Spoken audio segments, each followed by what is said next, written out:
На строительную площадку производства «Гексен-1» заезжает платформа 73-тонной колонны. Транспортировка с ювелирной точностью, ведь новое производство возводят внутри действующего завода. Здесь очень детально было все просчитано. У нас расстояние между краями колонны и действующими эстакадами составляло не более 15-20 сантиметров с каждого края.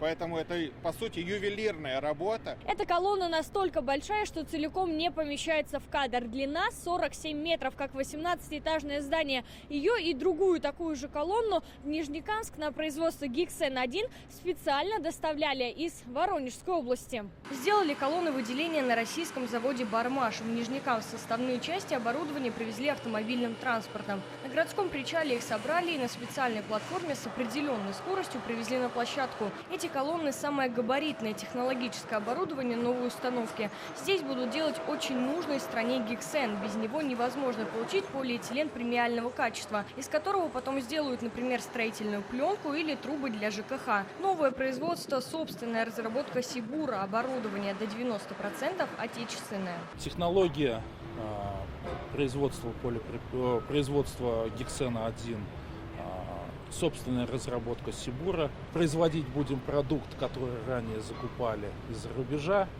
И, соответственно, это импортозамещение и монетизация этилена, который тоже производим у себя на площадке.